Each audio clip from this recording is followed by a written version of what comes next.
اسلام نے جب دین کی دعوت کا آغاز فرمایا تو مکہ مکرمہ کے مشرکین آپ کے مخالف، جو رشتہ دار تھے وہ دشمن ہو گئے، جو دوست تھے وہ مخالف بن گئے، اور وہ طرح طرح سے نبی علیہ السلام کو ایذا پہنچانے کی کوششیں کرتے رہتے۔ جب یہ سلسلہ کچھ لمبا چلا تو مشرکین نے سوچا کہ ہم کوئی ایسی بات کریں کہ جس سے واضح ہو جائے کہ یہ اللہ کے رسول نہیں ہے، اور اس کے لیے انہوں نے یہودیوں سے مدد مانگی۔ چنانچہ مکہ کے مشرکین نے نضر بن حارث اور ایک اور مشرک کو مکہ مکرمہ سے مدینہ طیبہ بھیجا کہ آپ لوگ ہمیں ہیلپ کریں کہ ہم ان سے کون سا سوال پوچھیں کہ یہ لاجواب ہو کر کہہ دیں کہ میں اللہ کا رسول نہیں ہوں۔ یہودی چونکہ علماء تھے، ان کے پاس کتاب کا علم تھا، انہوں نے بڑے غور خوض کے بعد ان کو 3 سوال بتائے۔ پہلا سوال کہ یہ آپ ان سے پوچھیں کہ روح کیا چیز ہے، کیونکہ یہ ایسے سوال ہیں کہ جن کا جواب اللہ کے پیغمبر کے سوا کوئی دوسرا بندہ نہیں دے سکتا۔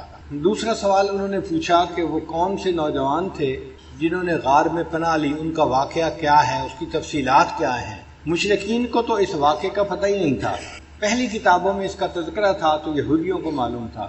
اور تیسرا سوال انہوں نے پوچھا کہ یہ بتائیں کہ وہ بادشاہ کون تھا جس نے مشرق سے مغرب تک کا سفر کیا اور پھر اس نے دیوار بنائی۔ جب یہ دونوں حضرات مدینہ سے واپس آئے تو مشرکین بہت خوش ہوئے کہ اب ہم ایسے سوالات پوچھیں گے کہ جس کا جواب یہ دے نہیں سکیں گے اور حق واضح ہو جائے گا۔ یہودیوں نے انہیں کہا تھا کہ اگر یہ اس کا جواب صحیح دے دیں گے تو یہ اللہ کے رسول ہیں، اور اگر یہ جواب نہ دے سکیں گے تو پھر تم انہیں قتل کر دینا، یہ واجب القتل ہے۔ چنانچہ مشرکین نبی علیہ السلام کی خدمت میں حاضر ہوئے اور انہوں نے 3 سوال پوچھے۔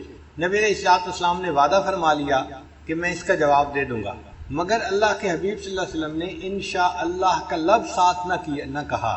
دل میں گمان تھا کہ اللہ تعالیٰ مہربانی فرمائیں گے اور جبریل علیہ السلام اس کا جواب لے کر آئیں گے اور میں ان کو بتا دوں گا۔ اب انتظار کرتے کرتے 15 دن گزر گئے اور وحی نہیں اتری۔ مشرکین مکہ تو مذاق اڑانے میں لگے ہوئے تھے، اور اللہ کے پیارے حبیب صلی اللہ علیہ وسلم کے دل پہ جو بیت رہی تھی وہ نبی علیہ السلام کی جان تھے۔ 15 دن کے بعد پھر اللہ رب العزت نے سورہ کہف کو نازل فرمایا۔ جو ان کا سوال تھا روح کے بارے میں، اس کا جواب پہلی ایک صورت میں دے دیا گیا اور باقی 2 سوالوں کا جواب اس میں دیا گیا۔ کہف کہتے ہیں بڑے غار کو۔ کئی ایسی جگہیں ہوتی ہیں کہ جن کے ارد گرد 4 دیواری ہوتی ہے یا اونچائی ہوتی ہے، جگہیں کھلی ہوتی ہیں مگر باہر کی دنیا سے وہ چھپی ہوئی ہوتی ہیں، تو بڑی جگہ ہوگی تو اس کو کہف کہیں گے، اور اگر چھوٹی جگہ ہوگی تو اس کو غار کہیں گے۔ غار تو ہم جانتے ہی ہیں، چھوٹی جگہ ہوتی ہے، چھپی ہوئی ہوتی ہے۔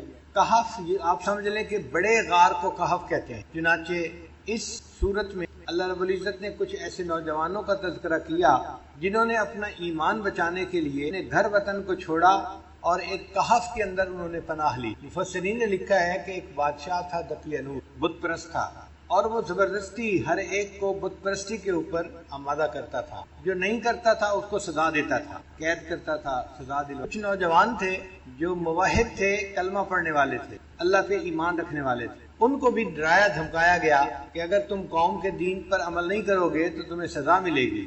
اب اپنی جان بچانے کے لیے وہ اپنے گھروں سے نکل کھڑے ہوئے۔ اپنے گھر بار کو چھوڑنا، وطن کو، عزیز اقارب کو چھوڑ کے دین کے لیے چلے جانا، یہ بڑی قربانی ہوتی۔ تو ان نوجوانوں نے بڑی قربانی کی۔ اللہ کی شان دیکھیں کہ جب یہ چلے تو ایک کتا بھی ان کے پیچھے پیچھے چلتا رہا۔ یہ پہاڑوں میں ایک جگہ پہنچے جہاں پہ کہف تھے، بڑی جگہ تھی چھپنے کی۔ یہ وہاں گئے اور وہاں جا کر اللہ نے ان کو سلا دیا، نیند آ گئی، اور یہ وہاں پر سوئے رہے حتیٰ کہ 300 سال سے زیادہ تک وہاں سوئے رہے۔ اللہ تعالیٰ اپنی قدرت سے ان کی کروٹیں بدلتے رہے اور کتا اس کہف کے دروازے کے اوپر بیٹھ کے پہرا دیتا رہا۔ 310 سال گزرنے کے بعد پھر ان کی آنکھ کھلی تو انہوں نے ایک دوسرے سے معلوم کیا کہ ہمیں سوئے ہوئے کتنی دیر گزر گئی۔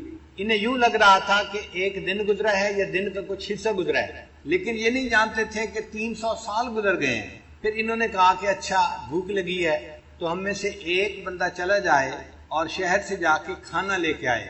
زیادہ لوگ جائیں گے تو لوگوں کو ہمارا پتہ چل جائے گا کہ یہ کون لوگ ہیں، اور پھر ہمارے لیے ایمان کو حفاظت مشکل ہو جائے گی۔ تو ایک بندے کو بھیجیں، ایک بندے کا چھپ کے جانا، کوئی چیز لے کے آنا آسان ہوتا۔ مگر جاتے ہوئے انہوں نے اس کو نصیحت بھی کی کہ دیکھو آپ جا رہے ہو، کوئی جھگڑے والی بات نہ کرنا، جس سے بات کرنی ہو نرمی سے بات کرنا، ولیتلطف، نرمی کے انداز سے بات کرنا۔ یہ ولیتلطف قرآن مجید کا درمیانی لفظ ہے، سب سے درمیانی لفظ ہے۔ یعنی اگر کوئی بندہ قرآن مجید کے درمیانی مقصد کو معلوم کرنا چاہے تو وہ یہ ہے کہ انسان کو چاہیے کہ وہ نرم خوئی اختیار کرے۔ یہ جو سخت گیر لوگ ہوتے ہیں نا، سخت مزاج والے، شریعت کی نظر میں اچھے لوگ نہیں ہوتے۔ اچھے لوگ وہ ہوتے ہیں جن کو اللہ نرم خوئی عطا فرمائے، دل کے نرم ہوتے ہیں، طبیعت کے نرم ہوتے ہیں، یہ اللہ کو پسندیدہ ہوتے ہیں۔ اور پھر انہوں نے یہ کہا کہ بھئی جانا تو حلال کھانا لے کے آنا، اس بات کو دیکھنا کہ ایھا ازکا طعاما، کون سا کھانا زیادہ پاکیزہ ہے۔ اس لیے کہ ولایت میں دو چیزیں بڑی اہم ہوتی ہیں، ایک رزق حلال اور دوسرا صدق مقال۔ بات کرے تو انسان سچی بات کرے، اور کھانا کھائے تو پاکیزہ کھانا کھائے۔ جتنا پاکیزہ کھانا ہوگا اتنا دل جلدی منور ہوگا، اور جو بندہ کھانے کی احتیاط نہ کرے وہ اپنی کی ہوئی محنت کو ضائع کر بیٹھتا ہے۔ ہمارے سلسلہ عالیہ نقشبندیہ کے بزرگ تھے حضرت خواجہ غلام علی دہلوی رحمۃ اللہ علیہ، وہ فرماتے ہیں کہ ایک مرتبہ میں نے کسی جگہ پر کھانا کھا لیا، اور وہ کھانا مشتبہ تھا، حرام نہیں تھا، شبہ تھا اس میں، اور اس کی وجہ سے میری ساری کیفیات زائل ہو۔ میں نے آ کے اپنے شیخ حضرت مرزا مظہر جانا رحمۃ اللہ علیہ کو بتایا کہ حضرت میں نے تو ایک لقمہ کھا لیا اور میری چلی گئی۔ حضرت نے فرمایا کہ آپ استغفار کرو اور روزانہ میرے پاس آؤ تاکہ میں تمہارے اوپر توجہ ڈالوں۔ فرماتے ہیں 40 دن مرزا مظہر جانا رحمۃ اللہ علیہ نے جب توجہ ڈالی تب جا کر میری کیفیتیں واپس آئیں۔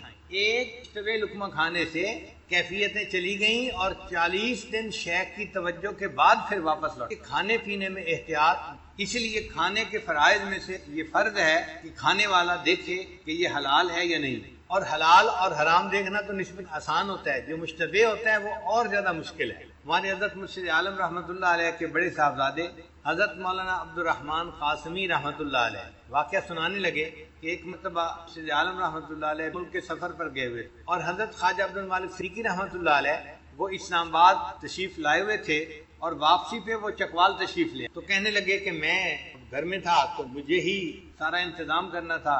میں نے حضرت کو بٹھایا اور اماں جی کو بتایا کہ امی حضرت تشریف لائے ہیں، آپ کھانا بنا دی۔ اور جب کھانے کا وقت آیا تو میں نے کھانا لے کے دسترخوان کے اوپر لگایا، صدیقی رحمۃ اللہ علیہ سے کیا کہ حضرت آپ کھانا کھائیے۔ حضرت دسترخوان پہ تو بیٹھے رہے لیکن کھانا نہیں کھایا۔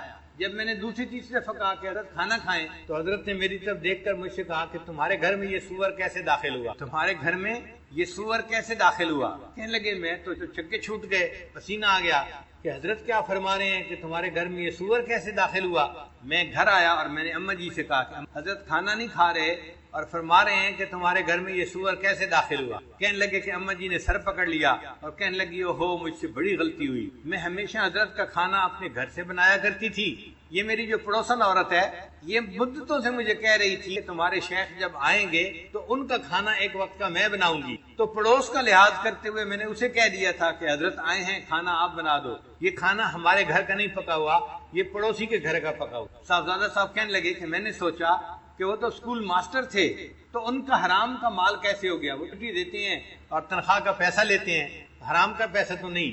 کہنے لگے جب تحقیق کی تو پتہ چلا کہ وہ اپنی تنخواہ بینک میں رکھتے تھے، اور بینک میں رکھنے کی وجہ سے اس میں سود کے پیسے شامل ہو جاتے تھے۔ وہ جو حلال مال کے اندر سود کے تھوڑے سے پیسے شامل ہو جاتے تھے اس کی وجہ سے پورا مال جو ہے حرام بن گیا تھا۔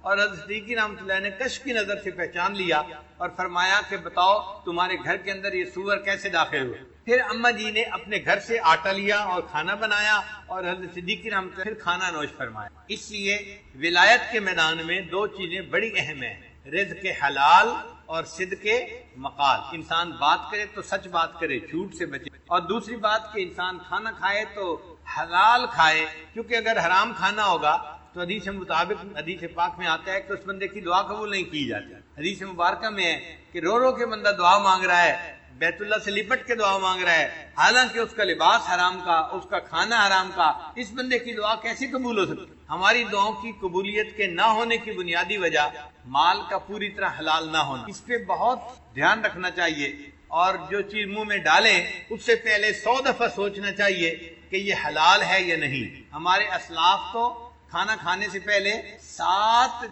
جگہوں تک دیکھتے تھے کہ اس چیز کی بے ٹھیک ہوئی ہے یا نہیں ہوئی۔ احوال الصادقین میں علامہ عبدالوہاب شیرانی رحمۃ اللہ فرماتے ہیں کہ وہ 7 ہاتھ تک دیکھتے تھے کہ اس چیز کی بے ٹھیک ہوئی ہے یا نہیں ہوئی، یعنی ہم نے کسی چیز بندے سے خریدی، اس بندے کے پاس ٹھیک چیز آئی یا نہیں آئی، پھر اس نے آگے جو خریدی تو وہ ٹھیک خریدی یا نہیں خریدی، پھر اس نے آگے جو خریدی، تو 7 ہاتھ تک دیکھتے تھے۔ ہم تو ایک ہاتھ بھی نہیں دیکھتے، بازار سے چیز لاتے ہیں، ہمیں کیا پتا لانے والا کیسے لے کے آیا ہے، ہم تو اس سے لے لیتے ہیں، ایک ہاتھ بھی نہیں دیکھتے آج کے دور میں۔ اور ہمارے اکابر 7 ہاتھ تک بے کو دیکھا کرتے تھے۔ حضرت مرزا مظہر جان رحمۃ اللہ کے پاس ایک بندہ انگور لے کے آیا، حضرت انگور کھا لیجئے، تو حضرت نے انکار فرمایا۔ اس نے پھر کہا حضرت انگور کھا لیجئے، حضرت نے خاموشی اختیار کی۔ اس نے پھر تیسری مرتبہ کہا حضرت انگور کھا لیجئے، میں آپ کے لیے لایا ہوں۔ تو حضرت نے فرمایا یہ انگور میں کیسے کھاؤں، مجھے اس میں سے مردوں کی بو آ رہی ہے، میں انگور کیسے کھاؤں، مجھے اس میں سے مردوں کی بو آ رہی ہے۔ وہ بندہ بڑا حیران ہوا کہ مردوں کی بو اس میں سے کیسے آئی، میں تو حلال مال سے یہ انگور لے کے آیا ہوں۔ چنانچہ وہ دکاندار کے پاس گیا جس سے اس نے انگور خریدے تھے، اور اس کو کہا کہ بھائی میں آپ سے انگور خرید کے گیا تھا، ایک اللہ والے کو پیش کیے، انہوں نے کہا میں کیسے کھا سکتا ہوں، اس میں تو مردوں کی بو آتی ہے۔ اس نے کہا کہ بھائی ایک بندہ میرے پاس آیا تھا اور میں نے اس سے خرید لیے تھے، اور وہ مجھے کہہ کے گیا کہ اور بھی میرے پاس انگور لگے ہوئے ہیں، میں آئندہ بھی آپ کو لا کے بیچا کروں گا، تو جب وہ آئے گا تو میں اس سے پوچھوں گا۔ چنانچہ اگلے دن جب وہ انگور بیچنے والا آیا تو دکاندار نے اس سے پوچھا کہ تم یہ انگور لائے کہاں سے؟ اس بندے نے بتایا کہ قبرستان کی ایک جگہ تھی جس کو اس نے اپنی زمین کے طور پہ بنا لیا تھا، یعنی قبروں کے نشان مٹ گئے اور اس نے اپنی زمین ذاتی بنا لیا، اس پہ اس نے انگور کی بیلیں لگائی تھیں اور وہاں پہ یہ انگور اگے ہوئے تھے، اور اس جگہ کے انگوروں کو دیکھ کے مرزا مظہر جان رحمۃ اللہ نے پہچان لیا کہ اس میں سے مردوں کی بو آ رہی ہے، کیونکہ وہ قبرستان کے اندر لگائے گئے۔ تو ہمارے اکابر 7 ہاتھ تک مال کو دیکھا کرتے تھے، اور آج کے سالکین ایک ہاتھ بھی نہیں دیکھتے۔ ہم یہ کہتے ہیں کہ چلو بھائی زیادہ اور تحقیق نہیں کر سکتے نہ کرو، لیکن اتنا تو کہو کہ جہاں سے لے رہے ہیں کم از کم وہ دینے والا بھی تو ٹھیک بندہ ہونا۔ اب حلال مال سے حرام ریسٹورنٹ سے چیز خرید لینا، یہ جو غیر ملکی چیزیں ملتی ہیں، میکڈونلڈ ہے، فلاں ہے، کیا ریسیپی ہے اللہ جانے، ہمیں نہیں پتا اس کے بارے میں، ہم ان کے حلال کی تصدیق نہیں کر سکتے، ہم ان کے حلال ہونے کے بارے میں کچھ نہیں کہہ سکتے۔ اس کا ایک ہی طریقہ ہے کہ انسان ایسی جگہوں سے کھانا کھانا یا کھانے پینے کی کھانا بند کر دے۔ اگر نہیں بند کرے گا اپنے مہینوں کی محنت کو منٹوں سیکنڈوں کے اندر ضائع کر بیٹھے گا۔ ایک لقمہ اندر گیا اور دل کی ساری روحانیت باہر نکل گئی۔ اس لیے رزق حلال ولایت کے راستے میں بہت اہمیت رکھتا ہے۔ وہ آدمی جس کے ذمے کھانا لانا لگایا گیا، وہ شہر میں گیا تو ایک جگہ اس کو کھانے کی دکان ملی، اس نے کھانا خریدا۔ اب جب پیسے دینے کا وقت آیا تو اس وقت سکے ہوتے تھے، چاندی کے سکے، اس کے پاس جو اپنے وقت کے سکے تھے اس نے نکال کے دیے، تو دکاندار حیران ہو گیا کہ یہ کرنسی تو نہیں ہے یہاں کی، وہ کرنسی تو 300 سال پہلے کی تھی، اور یہ بندہ اب اس کو دے رہا تھا۔ اچھا دینے والے کو بھی پتہ نہیں تھا کہ 300 سال کا عرصہ گزر چکا ہے، وہ سمجھا تھا ہم کل ہی تو گھر سے آئے ہیں اور یہ نقدی تو چلتی ہے، اس کو میں دے رہا ہوں۔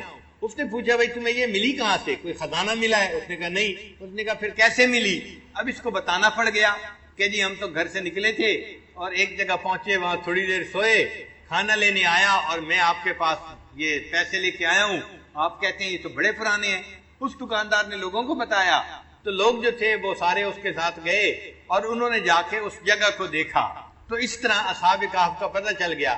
اللہ کی شان کے جو کھانا لے کے گیا، یہ جب واپس گیا تو یہ گیا، اس کو بھی پھر نیند آ گئی، یہ بھی وہاں جا کے سو۔ اللہ تعالیٰ اپنی قدرت دکھانا چاہتے تھے کہ لوگوں تم سمجھتے ہو کہ قیامت کے دن کوئی ہمیں زندہ نہیں کر سکے گا، میں دنیا میں دکھا دیتا ہوں کہ میں جس کو چاہوں 300 سال سلا دوں اور ان 300 سالوں میں اس کا جسم خراب بھی نہ ہو، اور پھر میں اگر اس کو جگانا چاہوں تو میں اس کو جگا کے بھی دکھا دیتا ہوں۔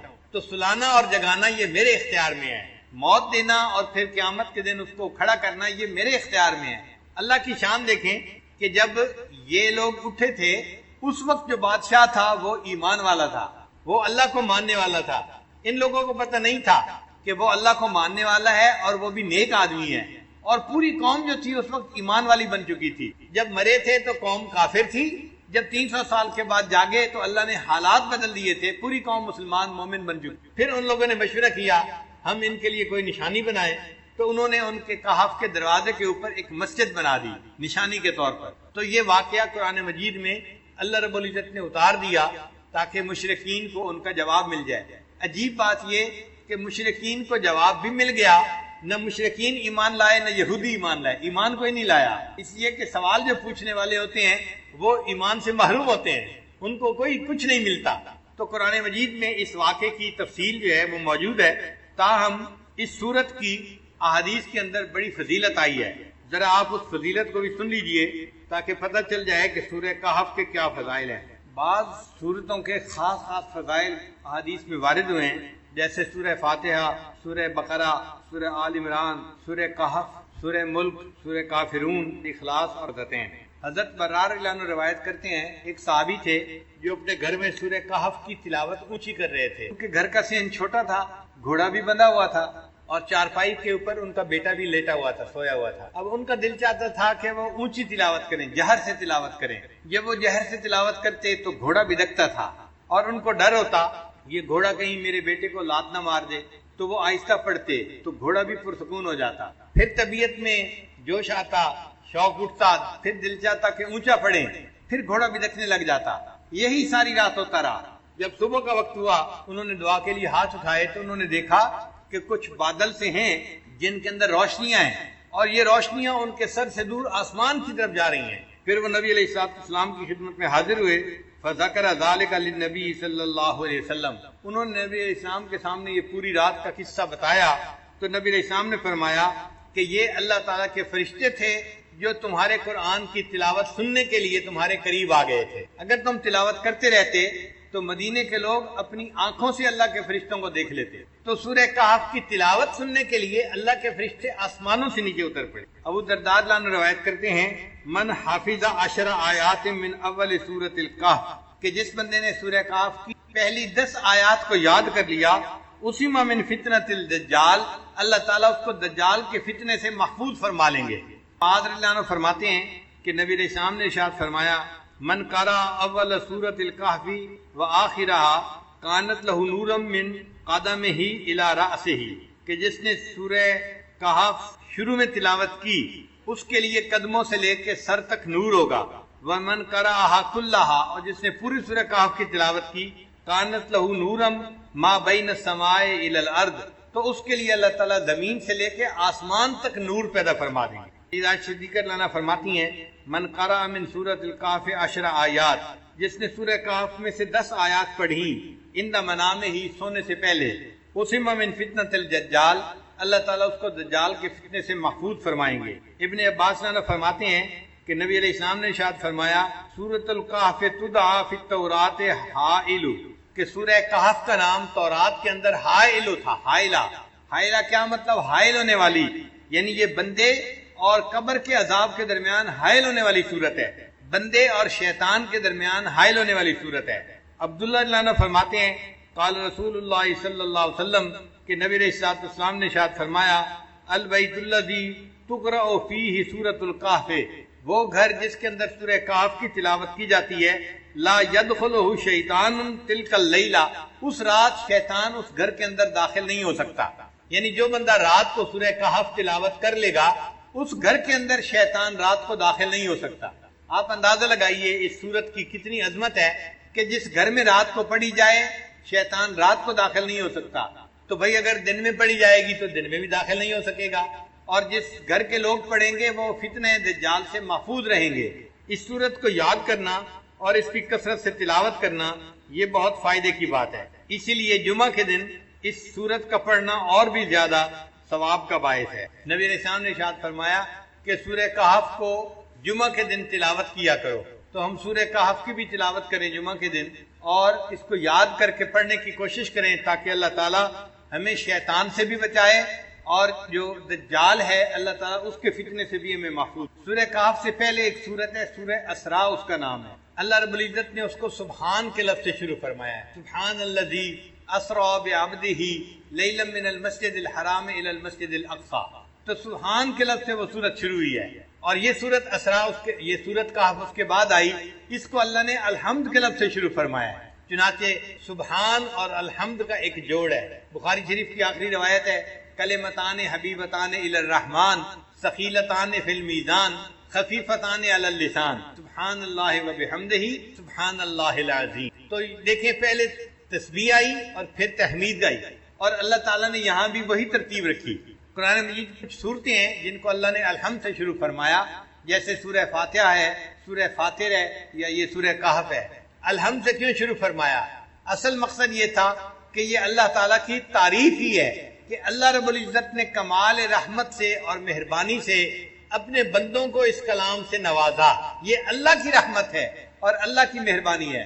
اور مفسرین نے لکھا ہے کہ اللہ تعالیٰ نے الحمد سے اس لیے سورت کو شروع فرمایا کہ اللہ جانتے تھے کہ بندے میرے حمد کا حق ادا کر ہی نہیں سکتے، اس لیے مجھے اپنی حمد خود بیان فرمانی ہے۔ اللہ نے اپنی حمد خود بیان فرمائی۔ امام ربانی حضرت مجدد ثانی رحمۃ اللہ نے لکھا ہے کہ اگر بندہ اللہ کی حمد بیان کرنے کے لیے ایڑی چوٹی کا زور لگا دے تو بھی وہ اللہ کی حمد کو بیان نہیں کر سکتا، کیونکہ اللہ تعالیٰ اتنے عظیم ہے کہ انسان اس کی عظمت کے مطابق اس کی تعریف کر ہی نہیں سکتا۔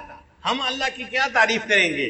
انبیاء کے سردار، انبیاء کے امام حضرت محمد مصطفیٰ احمد مجتبیٰ حضرت محمد مصطفیٰ صلی اللہ علیہ وسلم، انہوں نے فرما دیا اللہم لا احصی ثناء علیک، اے اللہ میں آپ کی تعریفوں کا احاطہ نہیں کر سکتا، انت کما اثنیت علی نفسک، آپ ایسے ہیں جیسے آپ نے اپنی تعریفیں خود بیان فرمائی ہیں۔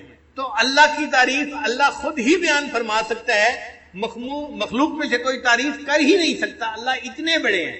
اس کی مثال یوں سمجھیں، ایک عام آدمی اس کو کوئی کہنے لگ جائے کہ جی آپ ذرا ایک سپر کمپیوٹر کی تعریف کریں، تو ایک عام آدمی یا ایک بچہ جو پرائمری اسکول کا پڑھنے والا ہے وہ سپر کمپیوٹر کی کیا تعریف کرے گا؟ وہ تو جانتا ہی ہے اس کے بارے میں۔ اسی طرح ہم بندے ہیں، ہم اللہ کی عظمت کی حقیقت کو جانتے ہی نہیں، اس لیے ہم اس کی تعریف کر ہی نہیں سکتے۔ جتنی تعریفیں کریں گے یہ تعریفیں نیچے رہ جائیں گی۔ اللہ کی شان اس سے بھی بڑی ہے، اس سے بھی بڑی ہے، اس سے بھی بڑی ہے۔ اللہ تعالیٰ بہت بڑے ہیں۔ اس لیے نبی علیہ السلام نے ارشاد فرمایا کہ اے اللہ ما عبدنا کا حق کا عبادتک، ہم نے آپ کی عبادت ایسے نہیں کی جیسی عبادت کرنے کا حق تھا، ہم عبادت کا حق ادا کر ہی نہیں سکتے۔ امام ربانی مجدد ثانی رحمۃ اللہ فرماتے ہیں کہ کوئی بندہ کتنے خلوص سے عبادت کیوں نہ کرے، کتنی یکسوئی کے ساتھ، کتنی توجہ کے ساتھ، کتنی وہ یکسوئی کے ساتھ عبادت کرے، وہ اللہ کی عبادت کا حق ادا کر ہی نہیں سکتا، اس کی عبادت نیچے رہ جاتی ہے۔ اللہ کی شان اس سے بھی اونچی ہے، اس سے بھی اونچی ہے، اس سے بھی اونچی ہے۔ اب یہاں پہ ایک سوال پیدا ہوتا ہے کہ جب ہم اللہ تعالیٰ کی حمد بیان کر ہی نہیں سکتے جیسے اللہ تعالیٰ اونچے ہیں، حمد کے لائق ہیں، پھر ثواب کیوں ملتا ہے؟ پھر ثواب کیوں ملتا ہے بندے کو؟ تو علماء نے اس کا جواب دیا۔ علماء جواب دیتے ہیں کہ اگر باپ اپنے بیٹے کو اسکول داخل کروائے نا اور شام کو بچہ گھر واپس آئے اور آ کے کہ ابو میں نے لکھنا سیکھا ہے، باپ کہتا ہے بیٹا دکھاؤ تختی، تو بیٹا تختی دکھاتا ہے، اس نے ٹیڑھی سیڑھی لائنیں لگائی ہوتی ہیں، کچھ سمجھ میں نہیں آ رہا ہوتا، لیکن باپ اس کو انکریج کرنے کے لیے، اس کا دل رکھنے کے لیے اس کو آئس کریم انعام لے کے دے دیتا ہے۔ یہ جو آئس کریم کا انعام ہے یہ خوش خطی کا انعام نہیں ہے، یہ اس کا دل رکھنے کے لیے اس پر شفقت کا اظہار ہے۔ اسی طرح اللہ جو ہماری عبادتیں قبول کرتے ہیں وہ ہماری عبادتوں کی کوئی اچھائی نہیں ہوتی، بلکہ اللہ ان اللہ بالناس لرؤوف الرحیم، اپنے بندوں پر رؤوف اور رحیم ہے، اس کی رافت اور رحمت کا یہ تقاضا ہے، اللہ اپنے بندوں کی ٹوٹی پھوٹی عبادت پر بھی ان کو اجر عطا فرما دیتا ہے۔ اس لیے اللہ تعالیٰ نے اس سورت کو الحمد کے لفظ سے شروع فرمایا، الحمدللہ الذی انزل علی عبدہ الکتاب ولم یجعل لہ عوجا، سب تعریف اللہ ہی کے لیے ہے جس نے اپنے بندے پر کتاب نازل فرمائی اور اس کتاب میں ذرا بھی کجی نہیں رکھی۔ یعنی یہ کتاب ایسی ہے کہ اس میں کوئی کمی نہیں، کوئی کجی نہیں ہے، نہ کوئی آپس میں ایک دوسرے کے ساتھ فرق ہے، نہ کوئی کمزوری ہے، کسی قسم کی کوئی کمزوری ہے ہی نہیں۔ یہ ایسی کتاب ہے کہ جو بالکل ہر قسم کے سقم سے پاک اور بالاتر کتاب ہے، اللہ کا کلام ہے، قیمہ استقامت دینے والی کتاب ہے۔ لِيُنذِرَ بَأْسًا شَدِيدًا مِّن لَّدُنْهُ وَيُبَشِّرَ الْمُؤْمِنِينَ الَّذِينَ يَعْمَلُونَ الصَّالِحَاتِ أَنَّ لَهُمْ أَجْرًا حَسَنًا، تاکہ وہ اللہ کی طرف سے سخت عذاب سے ڈرائے۔ یعنی جو لوگ ایمان نہیں لاتے اور نیک اعمال نہیں کرتے، قرآن ان کو ڈراتا ہے آخرت کے عذاب سے۔ اس میں ترغیب بھی ہے، ترہیب بھی ہے۔ نیک لوگوں کو جنت کی بشارت دی جاتی ہے اور جو بات کو نہیں مانتے ان کو جہنم کی عذاب کے بارے میں بتایا جاتا ہے، تاکہ ڈرائے ان لوگوں کو سخت عذاب سے اور مومنین کو بشارت دے جو نیک عمل کرتے ہیں کہ ان کے لیے اچھا اجر ہے۔ اچھا اجر کون سا ہے؟ مومنین کے لیے جنت اللہ نے بہترین اجر بنایا ہے، ماکثین فیہ ابدا، وہ اس میں ہمیشہ رہیں گے، جنت میں ہمیشہ ہمیشہ رہیں گے۔ وَيُنذِرَ الَّذِينَ قَالُوا اتَّخَذَ اللَّهُ وَلَدًا، اور یہ قرآن ڈرائے ان لوگوں کو جنہوں نے کہا کہ اللہ تعالیٰ اولاد رکھتا ہے. بعض ایسے بھی لوگ گزرے ہیں جو کہتے تھے کہ اللہ تعالیٰ کی اولاد ہے. چنانچہ جو مشرکین تھے وہ کہتے تھے کہ جو ملائکہ ہیں وہ اللہ کی بیٹیاں ہیں. ملائکہ کو، فرشتوں کو اللہ کی بیٹیاں کہتے تھے. اور یہود جو تھے وہ عزیر علیہ السلام کو اللہ کا بیٹا کہتے تھے، اور جو عیسائی تھے وہ حضرت عیسیٰ علیہ السلام کو اللہ کا بیٹا کہتے تھے. یعنی یہ تینوں قسم کے لوگ اللہ کی اولاد مانتے تھے. ایک مسلمان ہے جو یقین رکھتے ہیں کہ اے اللہ آپ اولاد سے پاک ہیں. قل هو اللہ احد اللہ الصمد لم یلد ولم یولد ولم یکن لہ کفوا احد. اور اسی لیے اللہ تعالیٰ کو ایمان والوں سے محبت ہے کہ یہ میری عظمت کو جانتے ہیں اور میرے اوپر صحیح ایمان لانے والے بندے. اللہ تعالیٰ کو اس بات پہ بہت غصہ آتا ہے کہ کوئی ان کے ساتھ اولاد کو جوڑے.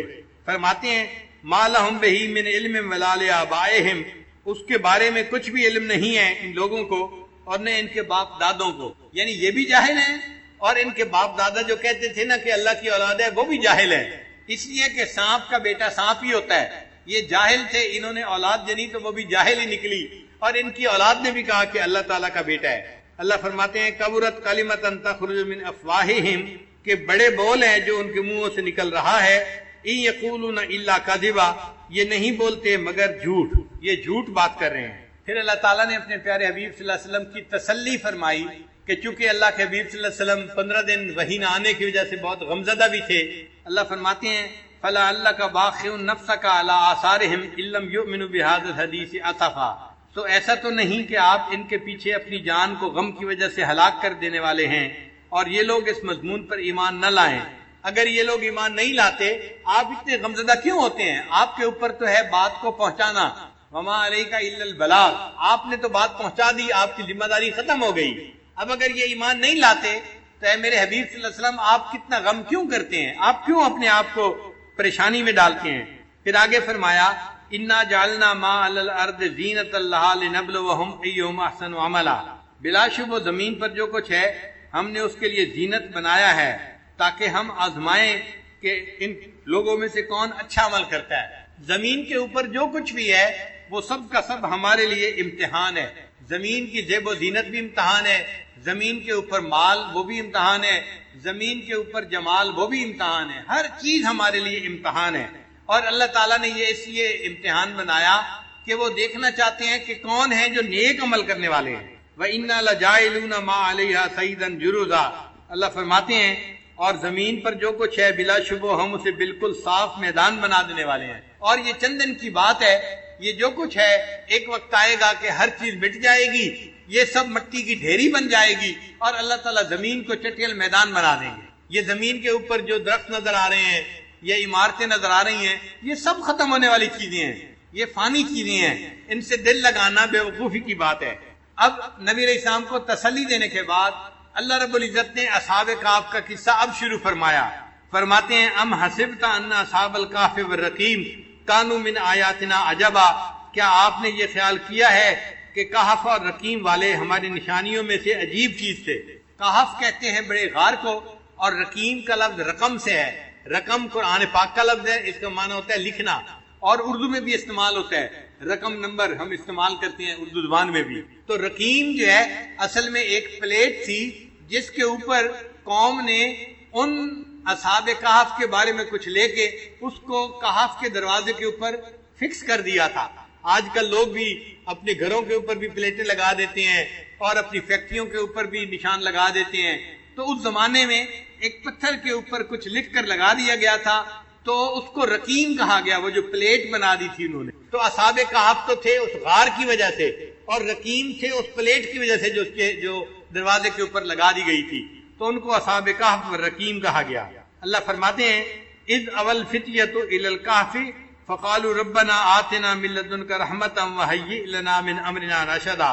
کہ جب جوانوں نے غار میں ٹھکانہ پکڑا تو انہوں نے کہا اے ہمارے رب اپنے پاس سے ہمیں رحمت عطا فرما اور ہمارے لیے ہمارے کام میں اچھی صورتحال مہیا فرما. قرآن مجید کی یہ خوبی ہے کہ وہ جب کوئی قصہ بیان کرتا ہے تو اس کی جزیات کے اندر نہیں جاتا، چونکہ وہ بے فائدہ ہوتا ہے. کام کی بات سے کام رکھتا ہے، جو اصل مقصود ہے وہ پہنچا دیتا ہے اور اس سے مقصد پورا ہو جاتا ہے. تو قرآن مجید نے یہ نہیں کہا کون سا زمانہ تھا، کون سا بادشاہ تھا اور کیا واقعہ پیش آیا۔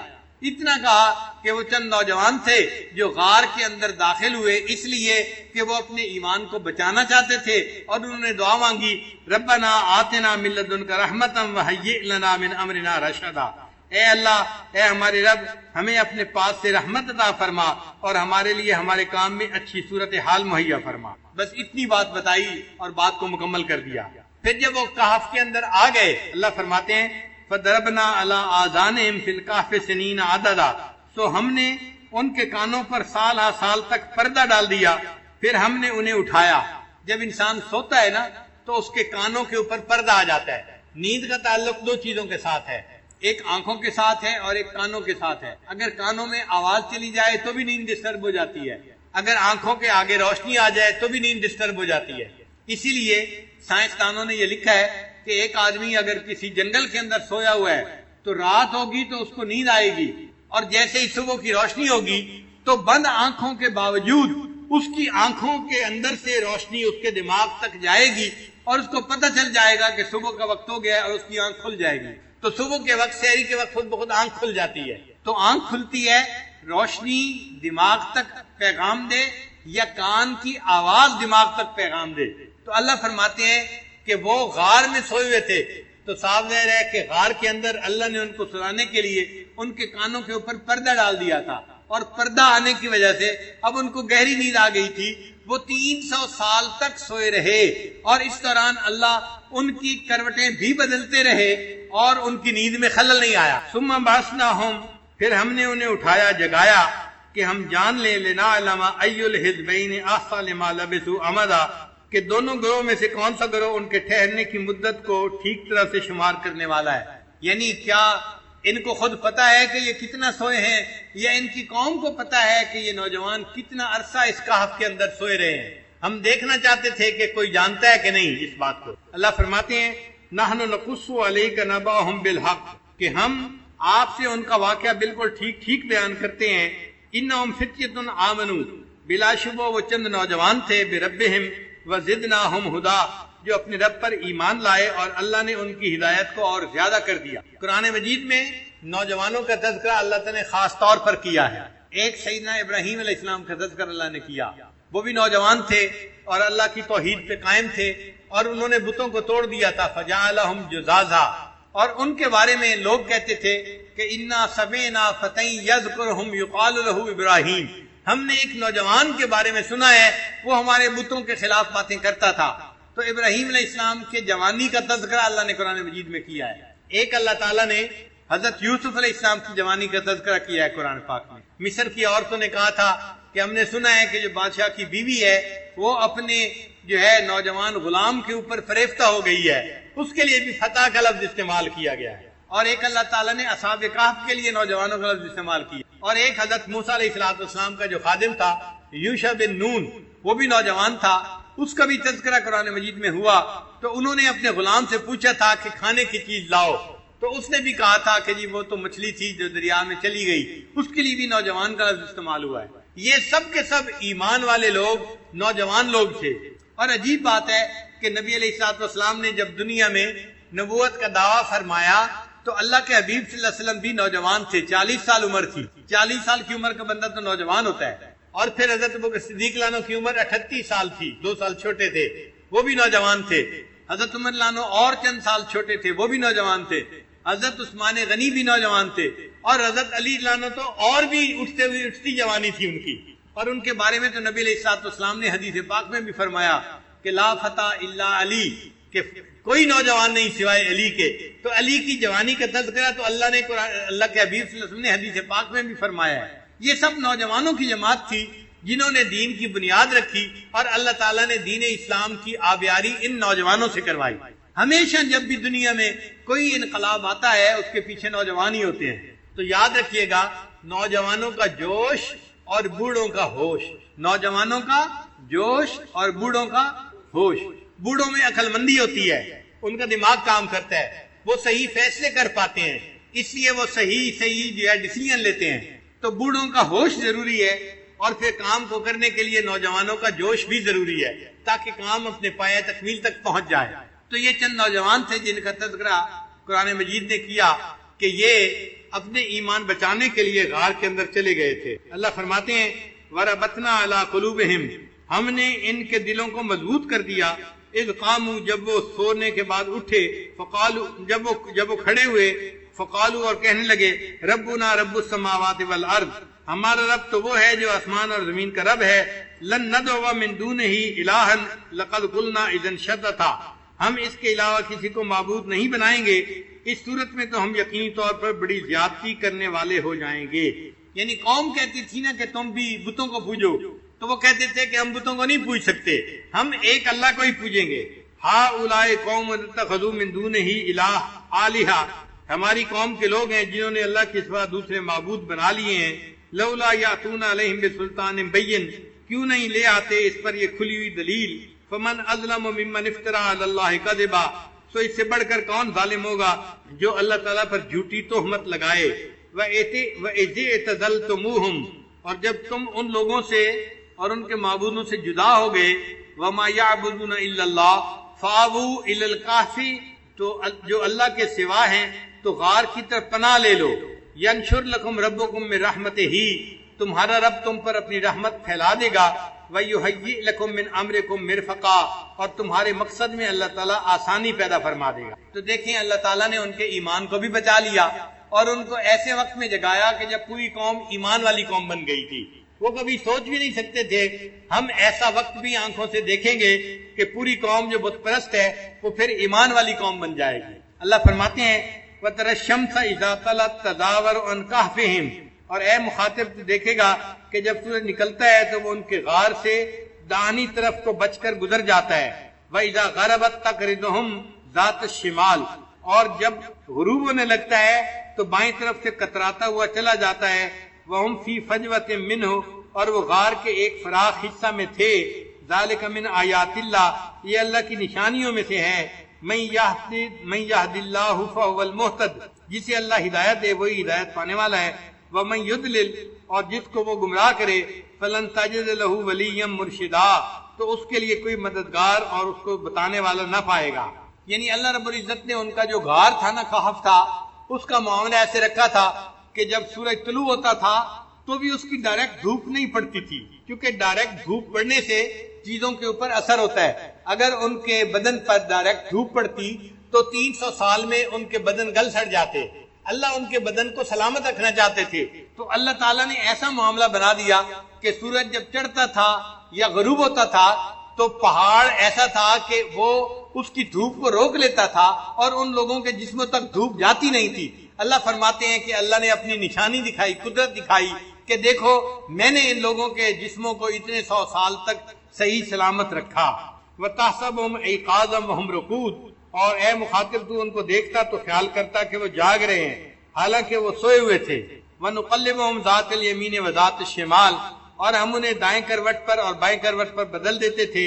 وَكَلْبُهُمْ بَاسِطٌ ذِرَاعَيْهِ بِالْوَسِيدِ، اور ان کا کتا دہانے کے اوپر یعنی غار کا جو دروازہ تھا اس کے اوپر اپنے ہاتھ بچھائے ہوئے بیٹھا تھا۔ یعنی کتا جب بیٹھتا ہے نا تو اپنے دونوں ہاتھ زمین پر یوں رکھ لیتا ہے، تو کتا اس طرح سے بیٹھا ہوا تھا کہ اگر دینے والا دیکھتا تو وہ یوں محسوس کرتا کہ کچھ لوگ ہیں جو لیٹے ہوئے ہیں، جاگ رہے ہیں، اور کتا ان کی حفاظت کے لیے بیٹھا ہے، تو دیکھنے والا یقیناً مرعوب ہو جاتا اور وہ دوڑ کے واپس جاتا۔ اللہ فرماتے ہیں لَوِ اطَّلَعْتَ عَلَيْهِمْ لَوَلَّيْتَ مِنْهُمْ فِرَارًا وَلَمُلِئْتَ مِنْهُمْ رُعْبًا، اگر تو انہیں جھانک کر دیکھ لیتا تو ان کی طرف سے پیٹ پھیر کر بھاگ جاتا اور ان کی وجہ سے تیرے اندر روب بھر جاتا، یعنی ایسا روب والا ماحول تھا کہ دیکھنے والا ڈر جاتا۔ وَكَذَلِكَ بَعَثْنَاهُمْ لِيَتَسَاءَلُوا بَيْنَهُمْ، اور اس طرح ہم نے انہیں اٹھایا کہ وہ آپس میں سوال کریں۔ قَالَ قَائِلٌ مِّنْهُمْ كَمْ لَبِثْتُمْ، ان میں سے ایک نے جاگنے کے بعد دوسرے سے پوچھا بھئی ہم کتنی دیر سوئے ہیں؟ وہ سمجھ رہے تھے کہ چند گھنٹے سوئے ہوں گے یا ایک دن سوئے ہوں گے۔ قَالُوا لَبِثْنَا يَوْمًا أَوْ بَعْدَ يَوْمٍ، وہ کہنے لگے کہ ایک دن یا ایک دن سے کم حصہ ہم سوئے ہیں۔ قالوا، پھر بعضوں نے کہا ربکم اعلم بما لبثتم، اللہ کو معلوم ہے کہ ہم کتنا سوئے ہیں۔ فَبَعْثُوا أَحَدَكُمْ بِوَرِقِكُمْ هَٰذِهِ إِلَى الْمَدِينَةِ، بھائی اب تو بھوک لگی ہے لہذا ایک بندے کو بھیجو جو شہر سے جا کے روٹی لے کے آئے تاکہ ہم کھانا کھائیں۔ کیا تم بحث میں پڑ گئے ہو کہ کتنا سوئے ہیں؟ جتنا اللہ نے چاہا سلا دیا۔ تو وہ اس بات پر بحث کرنے سے بھی گریز کر رہے تھے۔ ہماری زبان میں کہتے ہیں پیٹ نہ پئیاں روٹیاں تے ساری گلاں کھوٹیاں. جب پیٹ میں روٹی نہیں ہوتی تو ہر گل کھوٹی نظر آتی ہے. انہوں نے بھی یہی کہا کہ بھئی کس بحث میں پڑ گئے ہو, تم جاؤ بندے کو کہو ایک کھانا لے کے آئے شہر سے. فَلْيَنْظُرْ أَيُّهَا أَزْكَىٰ طَعَامًا, ہاں اس شہر کے کھانوں میں سے دیکھے کہ کون سا کھانا زیادہ پاکیزہ ہے. فَلْيَأْتِ بِرِزْقٍ مِّنْهُ, تو وہ تمہارے پاس اس میں سے کھانا لائے. وَلْيَتَلَطَّفْ, اور بات چیت میں نرمی کرے. وَلَا يُشْعِرَنَّ بِكُمْ أَحَدًا, ایسے کہ تمہارے بارے میں کسی کو پتہ نہ چلے, یعنی خواہ مخواہ بحث مباحثہ نہ کرے, سوال نہ پوچھے, لوگوں کو پتہ نہ چلے کہ یہ کون لوگ ہیں جو شہر میں آ گئے ہیں. لہذا جانے والا سمجھداری سے بات کرے اور لوگوں کو پتہ بھی نہ چلنے دے کہ یہ کون لوگ ہیں جو یہاں آئے ہیں. انہم ان یظہروا علیکم یرجموکم, بے شک اگر ان کو اس بات کا پتہ چل گیا کہ ہم کون ہیں, یعنی وہ تو سمجھ رہے تھے نا کہ ہم ایمان والے ہیں اور پوری قوم کافروں کی ہے, ان کو اگر پتہ چل گیا کہ ہم کون ہیں, یرجموکم, تو وہ ہمیں پتھر مار مار کر ہلاک کریں گے. اور یعیدوکم فی ملتہم, یا اپنے دین میں ہمیں زبردستی واپس لوٹا لیں گے. ولن تفلحوا اذا ابدا, اور تم ہرگز کامیاب نہ ہو سکو گے. شروع زمانے سے ہی یہ بات چلی آ رہی ہے کہ پتھر جو مارا جاتا ہے نا, رجم کیا جاتا ہے, یہ شیاطین کی سزا ہوتی ہے. لہذا اس زمانے میں بھی پتھر مارے جاتے تھے, اور آج بھی ہم حج پہ جاتے ہیں تو دیکھو شیطان کو کنکریاں مارتے ہیں نا, تو شیطان کو کنکریاں مارنا اس بات کی دلیل ہے کہ اللہ نے شیاطین کا عذاب رجم ہی رکھا ہے. اسی لیے اللہ تعالیٰ نے زنا کی سزا بھی رجم ہی رکھی ہے. وَكَذَلِكَ أَثَرْنَا عَلَيْهِمْ لِيَعْلَمُوا أَنَّ وَعْدَ اللَّهِ حَقٌّ, اور اس طرح ہم نے ان پر مطلع کر دیا تاکہ وہ اس بات کو جان لیں کہ بلا شبہ اللہ کا وعدہ حق ہے کہ قیامت آئے گی, اور قیامت میں انسانوں کو اللہ تعالیٰ پھر زندہ فرمائیں گے. وَأَنَّ السَّاعَةَ لَا رَيْبَ فِيهَا, اور قیامت میں آنے میں کوئی شک نہیں ہے. اِذْ يَتَنَازَعُونَ بَيْنَهُمْ أَمْرَهُمْ, جب وہ لوگ اپنے درمیان ان کے بارے میں جھگڑ رہے تھے. فَقَالُوا ابْنُوا عَلَيْهِمْ بُنْيَانًا, سو انہوں نے کہا کہ ان کے اوپر ایک عمارت بنا دو. رَبُّهُمْ أَعْلَمُ بِهِمْ, ان کا رب خوب ان کو جانتا ہے. قَالَ الَّذِينَ غَلَبُوا عَلَىٰ أَمْرِهِمْ, کہا انہوں نے جو اس معاملے میں غالب آئے, لَنَتَّخِذَنَّ عَلَيْهِمْ مَسْجِدًا, ہم ضرور ان کے اوپر مسجد بنائیں گے. یعنی نشانی کے طور پر انہوں نے ان کے اوپر مسجد بنا دی. آگے فرمایا سَيَقُولُونَ ثَلَاثَةٌ رَابِعُهُمْ, کچھ لوگ یوں کہیں گے کہ وہ 3 بندے تھے اور چوتھا ان کا کتا تھا. وَيَقُولُونَ خَمْسَةٌ سَادِسُهُمْ كَلْبُهُمْ, اور کچھ لوگ کہیں گے کہ وہ 5 تھے اور چھٹا ان کا کتا تھا. رجمًا بالغیب, یہ سب اٹکل پچو لگا رہے ہیں. وَيَقُولُونَ سَبْعَةٌ وَثَامِنُهُمْ, اور کچھ لوگ کہیں گے کہ وہ 7 ہیں اور 8واں ان کا کتا ہے.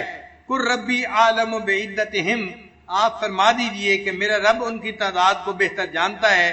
إِلَّا قَلِيلٌ, مگر تھوڑے سے لوگ ہیں جو جانتے ہیں.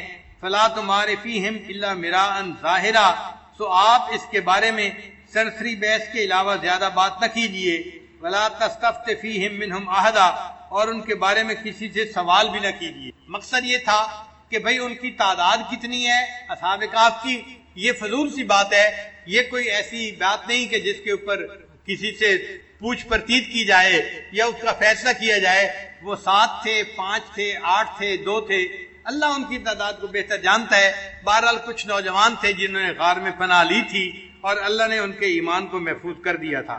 پھر اتنا واقعہ سنانے کے بعد اللہ تعالیٰ اپنے پیارے حبیب صلی اللہ علیہ وسلم کو سمجھاتے ہیں, فرماتے ہیں وَلَا تَقُولَنَّ لِشَيْءٍ إِنِّي فَاعِلٌ ذَلِكَ غَدًا, اے میرے محبوب صلی اللہ علیہ وسلم کسی چیز کے بارے میں آپ ہرگز یوں نہ کہیں کہ میں اسے کل کروں گا, مگر یہ کہ إِلَّا أَن يَشَاءَ اللَّهُ, کہ اس کے ساتھ اللہ کی مشیت کا ذکر بھی کریں کہ اللہ چاہے گا تو میں کل کروں گا. کیونکہ کرنے والا تو اللہ ہے نا, اختیار تو اللہ کا ہے.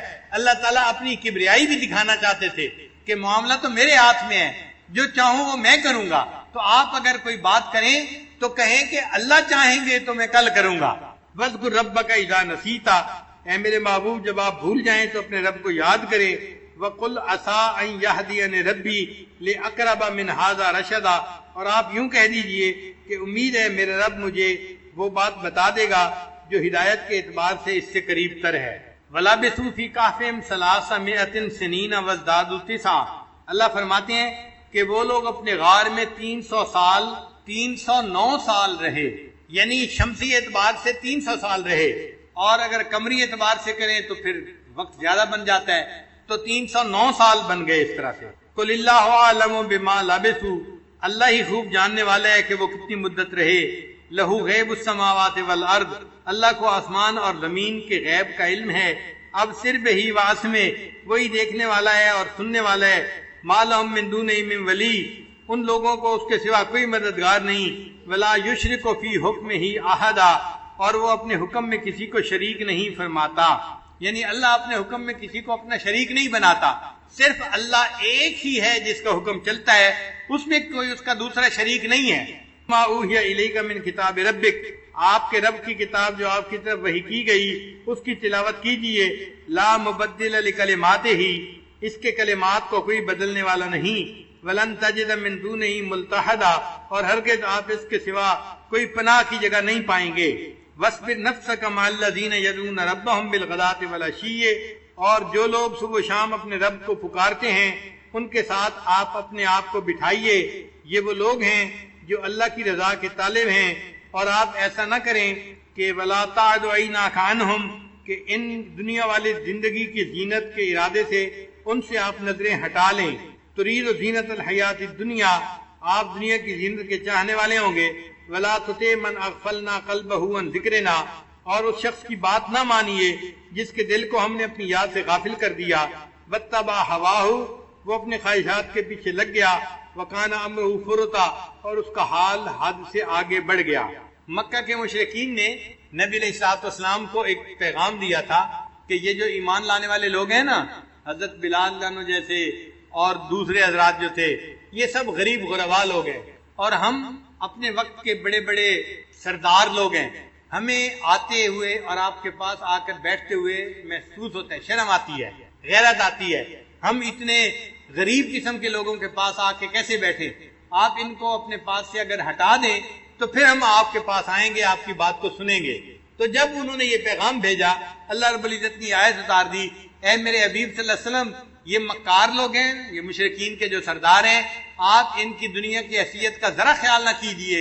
اور جو آپ کے پاس لوگ ہیں، آپ ان صحابہ کے پاس بیٹھیے، یہ ایمان کے ساتھ اپنے دلوں کو بھرنے والے لوگ ہیں، آپ ان میں اپنا وقت گزاریے اور ان کو اپنی صحبت عطا فرمائیے.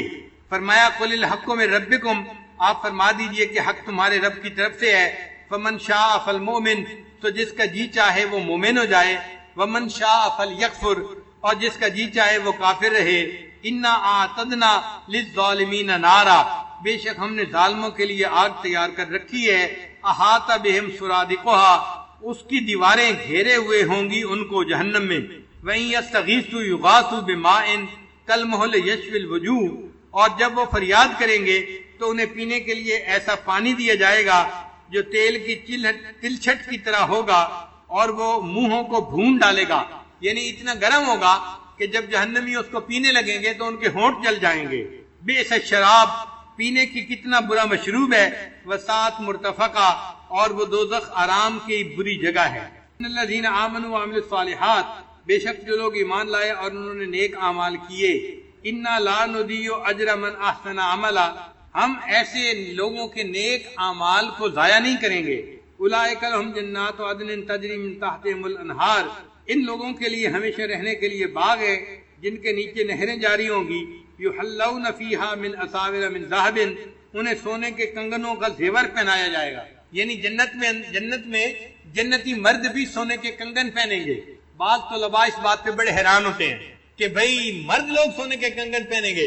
ہاں بھئی، کہاں سونے کے کنگن گیا ہے، مگر اللہ تعالیٰ وہ ایک ایسا زیور بنائیں گے جو مرد کو اچھا لگے گا. اب آپ دیکھیں، آج کسی بندے کو راڈو کی گھڑی مل جائے نا تو ایسے ایسے کر کے دکھا رہا ہوتا ہے دوسروں کو. بھئی یہ جو تم ہاتھ اوپر کر کے راڈو کی گھڑی دکھا رہے ہو، کیوں دکھا رہے ہو؟ تمہیں اچھی لگ رہی ہے نا. اور راڈو کی گھڑی بھی لیتے ہیں تو جس کے اوپر سونے کی تہ چڑی ہوتی ہے وہ لیتے ہیں کہ جی اچھی لگے. اس کا مطلب یہ کہ دنیا میں بھی ایسی چیزیں اچھی لگتی ہیں. تو اگر اللہ تعالیٰ نے جنت میں ایسے کنگن مرد کو پہنا دیے تو وہ مرد کو جنت میں بھی سجیں گے اور اچھے لگیں گے. وَيَلْبَسُونَ ثِيَابًا خُضْرًا مِّن سُنْدُسٍ وَإِسْتَبْرَقٍ مُتَّكِئِينَ فِيهَا عَلَى الْأَرَائِكِ، اور یہ لوگ سندس اور استبرق کے کپڑے پہنیں گے، جنت میں چارپائیوں پر تکیے لگائے ہوں گے. نعم الثواب، بہت اچھا بدلہ ہے. وحسنت مرتفقہ، اور آرام کی اچھی جگہ ہے. تو یعنی جو لوگ ایمان نہیں لائیں گے وہ جہنم میں جائیں گے اور ان کے لیے ٹھکانہ برا ہوگا، اور جو لوگ نیک اعمال کریں گے اللہ تعالیٰ ان کو جنت عطا فرمائیں گے اور وہ جنت میں اللہ کی نعمتوں میں ہوں گے اور ان کے لیے جنت بہترین ٹھکانہ ہوگی۔ یہاں تک اصحاب کہف کا جو قصہ تھا وہ پورا ہو گیا۔ اب اس کے بعد اگلا قصہ ہوگا، لہذا اس قصے کا درس ہم انشاءاللہ کل تک موقوف رکھتے ہیں۔ چند باتیں اور آپ کی خدمت میں عرض کر دیں کہ سورہ کہف کا لب لباب کیا ہے، اس کو سمجھنے میں اس عاجز کو تقریباً 2 سال لگانے پڑے۔ 2 سال سے سورہ کہف کی تفاسیر یہ عاجز پڑھ رہا ہے اور الحمدللہ کہ تقریباً 120 سے زیادہ تفاسیر کا مطالعہ کیا، جن میں سے 30 تفاسیر اردو کی تھیں، باقی عربی کی تھیں اور ایک فارسی کی بھی تھی، اور فارسی کی جو تفسیر تھی اس سے سب سے زیادہ فائدہ ہوا، اور وہ فارسی کی تفسیر ہمارے سلسلہ کے بزرگوں میں سے ایک بزرگ گزرے ہیں عبداللہ انصاری رحمۃ اللہ علیہ، افغانستان میں تھے، نقشبندی بزرگ تھے، ان کی تفسیر ہے کشف الاسرار و عدت الابرار۔ اس میں انہوں نے بہت نکات لکھے ہیں، دل خوش ہو جاتا ہے وہ تفسیر پڑھ کے۔ وہ تفسیر اس وقت کہیں مطبوعہ نہیں ملتی دنیا میں، کہیں مخطوطہ اس کا ملا، اور ہم نے اپنے بعض دوستوں کی مہربانی اور تعاون سے اس کو حاصل کیا اور پھر اس سے پڑھ کر ہم نے کچھ نقطے نکالے اور وہ انشاءاللہ آئندہ درس کے اندر آپ کی خدمت میں پیش کریں گے، تو آپ کو پوری صورت کے لب لباب کا پتہ چل جائے گا۔ اس کو سمجھنا ہی مشکل ہے۔ بہت دیر تک میں یہی سمجھتا رہا کہ سورہ کہف کا اصل مدعا وہ چند نوجوان تھے جو غار اور کہف کے اندر چلے گئے تھے، ہم اس کو سمجھتے تھے کہ یہ مدعا ہے اس کا پوری صورت کا۔ پھر بعد میں پتہ چلا کہ نہیں، اصل مدعا تو کچھ اور ہے، اور اللہ نے پوری صورت کو اتنے پیارے طریقے سے جو ہے نازل فرمایا ہے کہ انسان حیران ہوتا ہے۔ اب اس کا جو لب لباب ہے نا، اس کو کہتے ہیں سینٹرل آئیڈیا۔ کیا کہتے ہیں؟ Central idea. طلباء کہیں گے ہمیں بھی کیا مشکل لفظ کہنے سکھا رہے ہیں، یعنی وہ اس کا لب لباب ہے، اس کا مقصود ہے اس کا۔ تو وہ میں آپ لوگوں کو اس وقت بتا دوں تاکہ آپ 5-10 دن وہ لب لباب سنتے رہیں گے تو ذہن میں بات جم جائے گی کہ سورت کا اصل مقصود کیا ہے۔ یہ بات ذہن میں رکھیے کہ اللہ رب العزت انسان کو اس دنیا میں 8 قسم کے حالات سے آزماتے ہیں۔ کتنے حالات سے آزماتے ہیں؟ 8 طرح کے حالات سے، عزت سے، ذلت سے، صحت سے، بیماری سے، نفع سے، نقصان سے، خوشی سے اور غمی سے۔ یہ 8 حالات بن گئے، 8 طرح کے حالات۔ ہر بندہ ہر وقت ان 8 میں سے کسی نہ کسی ایک حال میں ہوتا ہے، یا صحت مند ہوگا یا بیمار ہوگا، یا خوش ہوگا یا غمزدہ ہوگا، یا عزت میں ہوگا یا ذلت میں ہوگا، یا فائدے میں ہوگا یا نقصان میں ہوگا۔ یہ 8 حالات ہیں جو بندوں کے اوپر عدلتے بدلتے رہتے ہیں۔ اگر ان 8 حالات کا لب لباب کرے تو وہ 2 حالات بنتے ہیں، یا اچھے حالات یا برے حالات۔ یہ دو مطلب تقسیم ہو گئی، یعنی 8 حالات کو اگر ہم اور تقسیم کریں تو کتنے حالات میں تقسیم کریں گے؟ 2 حالات میں، یا تو نفع کا حال، عزت کا حال، صحت کا حال، یہ اچھے حالات ہیں، ذلت کا حال، بیماری کا حال، نقصان کا حال، یہ برے حالات ہیں۔ تو تقسیم بن گئی 2 حالات کی۔ اچھے حالات میں اللہ بندے کو آزماتے ہیں اور کبھی برے حالات میں آزماتے ہیں۔ تو کتنے حالات میں اللہ بندے کو آزماتے ہیں؟ 2 حالات میں۔ 2 حالات کون کون سے؟ اچھے حال میں، اور اچھے حال میں آزماتے ہیں کہ یہ میرا بندہ میری نعمتوں کا شکر ادا کرتا ہے یا نہیں کرتا، اور برے حالات میں آزماتے ہیں کہ میرا یہ بندہ ان کے اوپر ان مشکلات کے اوپر صبر کرتا ہے یا نہیں کرتا۔ تو تمام جو یعنی امتحانات ہیں ان کا نچوڑ 2 پیپر بنے۔ 2 پیپر کون سے ہیں؟ ایک صبر کا پیپر اور ایک شکر کا پیپر۔ اللہ تعالیٰ 2 طرح سے بندے کو آزماتے ہیں، کبھی نعمتیں دے کے آزماتے ہیں، شکر کا پیپر ہوتا ہے، یہ ٹھیک حل کرتا ہے یا نہیں کرتا۔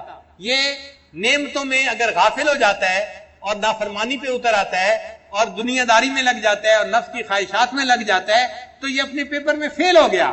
اور اگر میں نے مشکل حالات بھیجے اور ان مشکل حالات میں یہ بندہ اپنے جو ہے مایوسی میں چلا جاتا ہے اور دین سے ہٹ جاتا ہے، اعمال میں پیچھے ہٹ جاتا ہے، تو اس نے صبر نہیں کیا، یہ بھی اپنے پیپر میں فیل ہو گیا۔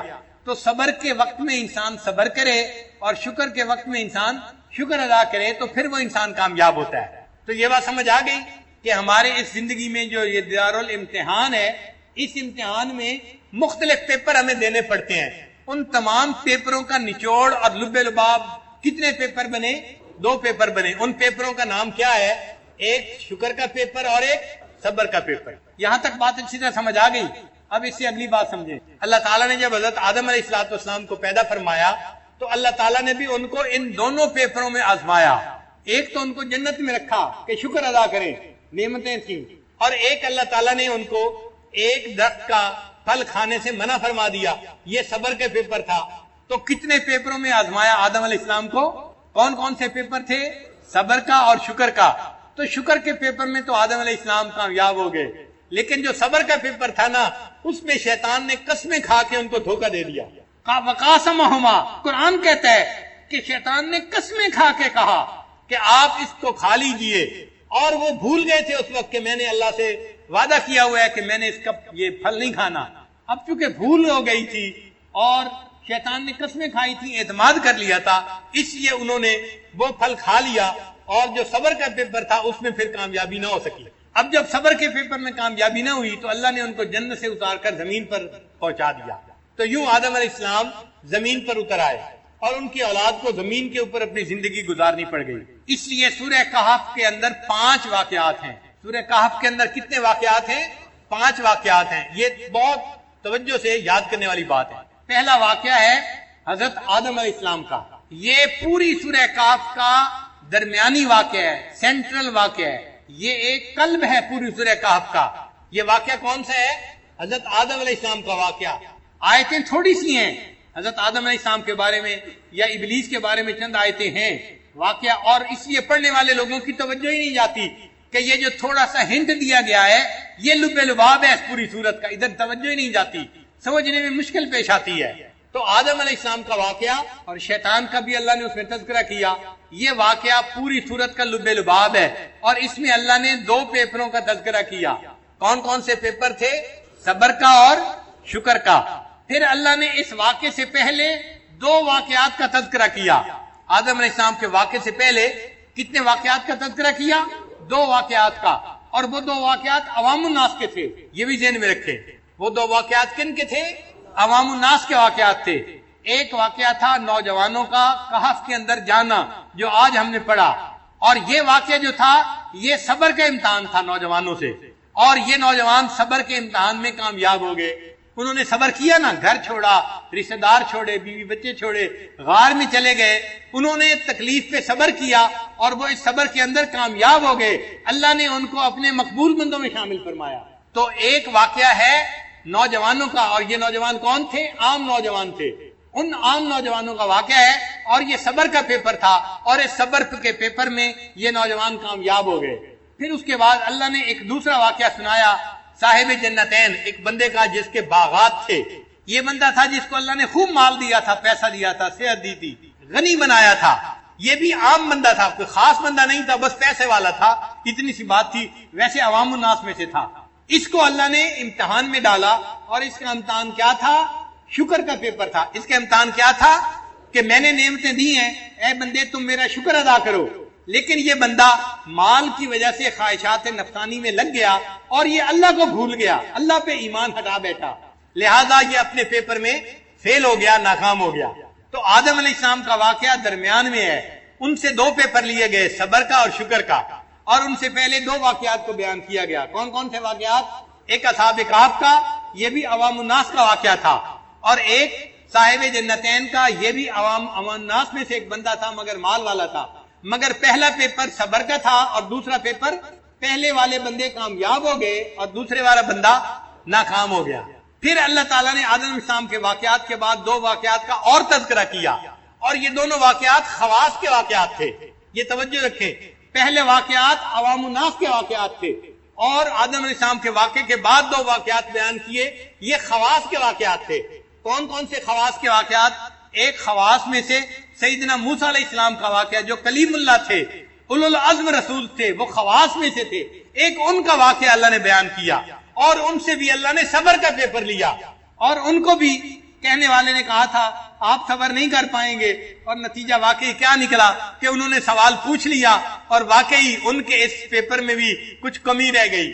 نبی علیہ السلام نے حدیث پاک میں فرمایا کہ اگر موسیٰ علیہ السلام صبر کر لیتے تو ہمیں اور زیادہ باتوں کا پتہ چل جاتا جو وہ علم والا بندہ ہمیں بتا دیتا. تو جو یہ واقعہ تھا یہ خواص کا واقعہ تھا. ان خواص میں کون خاص تھے؟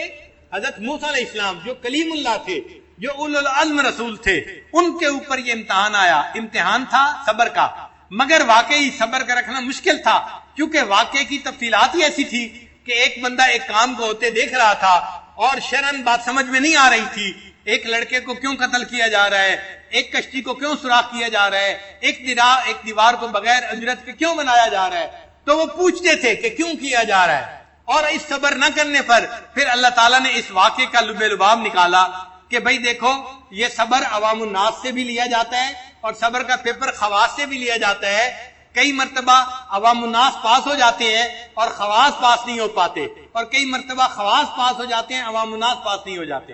تو اصل مقصد بتانا یہ تھا، عام ہو یا خاص ہو میرا امتحان سب کے لیے ایک جیسا ہے، میرے بندو تم سب بندے ہو اور میں تمہارا رب ہوں، لہذا تمہارے اوپر صبر کے امتحان آئے گا، تم نے بندہ بن کے صبر کرنا ہے، اور اگر شکر کا امتحان آئے گا تم نے میری تعریفیں کرنی ہے، میری حمد بیان کرنی ہے، میری اطاعت اور فرما برداری کرنی ہے۔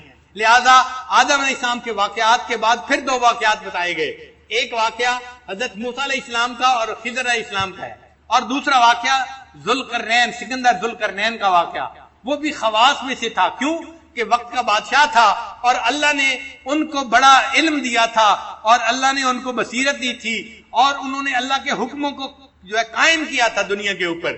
تو جو دین کو دنیا پر قائم کرنے والا بندہ ہو اور وقت کا بادشاہ بھی ہو تو وہ تو بڑا خاص بندہ ہوتا ہے جو شریعت کو قائم کرنے والا ہو، تو لہٰذا یہ بھی خواص کا واقعہ تھا، اور ان کے اوپر جو امتحان آیا وہ کس کا تھا؟ وہ شکر کا امتحان تھا کہ اللہ نے ان کو دنیا کی ہر نعمت عطا فرمائی تھی، اتباہم سببا، یعنی جس چیز کی ان کو طلب ہوتی تھی اللہ ان کو وہ چیز پہنچا دیتے تھے، ان کو وہ چیز مل جاتی تھی۔ تو جب اتنی نعمتیں اللہ نے ان کو عطا فرما دی تو نفس تو ایسے بندے کو جو ہے غرور اور تکبر کے اوپر ابھارتا ہے، مگر ان کے اندر غرور پیدا نہیں ہوا، انہوں نے کہا کہ نہیں، سب کام کرنے والا میرا اللہ ہے اور ہم نے اپنے اللہ کی فرما برداری کرنی ہے۔ انہوں نے چونکہ اللہ کا شکر ادا کیا لہذا اللہ نے ان کے واقعے کا تذکرہ بھی قرآن مجید میں فرمایا۔ تو پوری سورہ کہف میں کتنے واقعات بیان ہوئے؟ ان 5 واقعات میں سب سے درمیانی واقعہ کون سا ہے؟ حضرت آدم علیہ السلام کا، اور آدم علیہ السلام سے کتنے پیپر اللہ نے لیے، اور ان 2 پیپروں میں کون کون سے تھے؟ صبر کا اور شکر کا۔ اور اولاد آدم سے بھی اللہ تعالیٰ کتنے پیپر لیتے ہیں؟ ہم سے 2 پیپر لیے جاتے ہیں، کون کون سے؟ لیکن جب ہمیں صبر کا وقت آتا ہے تو ہم مایوسی کی باتیں کرنے لگ جاتے ہیں، شکوے کی باتیں کرنے لگ جاتے ہیں۔ بیٹا فوت ہو تو ذرا ماں کی بات سنا کریں، کیا کیا باتیں کرتی ہیں، جوان بیٹا اللہ نے مجھ سے لے لیا، یہ کر لیا، وہ کر لیا، ہم بے صبری کی باتیں کرنے لگ جاتے ہیں۔ جوان عورت کا خامند فوت ہو جائے بڑا صدمہ ہوتا ہے واقعی، مگر اللہ صبر دیکھنا چاہتے ہیں، اور وہ عورت اس جوانی کی موت کے اوپر کیا کیا آواز زبان سے نکالتی ہے، سننے والی باتیں ہوتی ہیں۔ بندہ دیکھتا ہے کہ یہ پاس ہو رہا ہے یا فیل ہو رہا ہے، اپنی آنکھوں سے دیکھتا ہے۔ تو صبر کے حالات میں صبر کرنا مشکل کام ہے، اور شکر کے حالات میں شکر کرنا یہ بھی مشکل کام ہے، مگر یہ دونوں طرح کے امتحان ہیں جو ادا کرنے پڑتے ہیں۔ تو سینٹرل واقعہ کون سا تھا؟ حضرت آدم علیہ السلام کا۔ اللہ نے ان کو شکر اور صبر 2 پیپروں میں آزمایا، اور ان سے پہلے اللہ نے کتنے واقعات کا تذکرہ کیا؟ 2 واقعات کا۔ وہ واقعات کن کے تھے؟ عوام الناس کے تھے۔ کون کون سے تھے؟ ایک اصحاب کہف تھے، نوجوان تھے، یہ غریب تھے مگر ایمان کے اوپر ڈٹے رہے، صبر کے اوپر جمے رہے، اور اللہ نے ان کو کامیاب فرما دیا، یہ پاس ہو گئے اپنے پیپر میں۔ اور دوسرا واقعہ کن کا تھا؟ باغ والے کا واقعہ تھا، یہ امیر آدمی تھا مگر عام بندہ تھا، اللہ نے اس کو شکر کے پیپر میں آزمایا، مگر مال نے اس کے دماغ کو خراب کر دیا، وہ خواہشات نفسانی کے پیچھے لگ گیا اور سمجھنے لگا یہ میرا مال تو میرے ساتھ ہمیشہ رہے گا، میں دنیا میں بھی مالدار ہوں اور آخرت میں مر کے بھی میں جنت میں چلا جاؤں گا۔ اللہ تعالیٰ نے دکھا دیا کہ یہ بندہ شکر کے امتحان میں ناکام ہو گیا۔ پھر آدم علیہ السلام کے واقعے کے بعد کتنے اللہ نے واقعات بیان فرمائے؟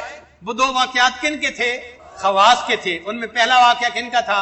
حضرت موسیٰ علیہ السلام کا واقعہ، اور اس میں صبر، اس میں پیپر کا نام کیا تھا؟ صبر کا پیپر تھا۔ اور عجیب بات ہے کہ صبر کا لفظ بار بار آیا ہے کہ وَكَيْفَ تَصْبِرُ عَلَى مَا لَمْ تُحِطْ بِهِ خُبْرًا، آیتیں بتا رہی ہیں کہ صبر کا امتحان تھا، اور وہ کہہ بھی رہے تھے کہ اگر تم نے صبر نہ کیا تو میں آپ سے الگ ہو جاؤں گا۔ اور واقعی ایک وقت آیا کہ انہوں نے کہا هَذَا فِرَاقُ بَيْنِي وَبَيْنِكَ، میرے اور آپ کے درمیان اب فاصلہ ہے، اب جدائی ہے۔ تو یہ خواص کا امتحان تھا، اور کس کا امتحان تھا؟ صبر کا امتحان تھا۔ اور دوسرا واقعہ کن کا تھا؟ دوسرا واقعہ تھا سکندر ذوالقرنین کا۔